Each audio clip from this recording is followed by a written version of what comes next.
عن عمر بن الخطاب رضي الله تعالى عنه قال قال رسول الله صلى الله عليه وسلم الإيمان أن تؤمن بالله وملائكته وكتبه ورسله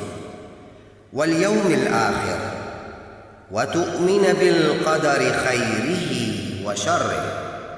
صحيح मुस्लिम।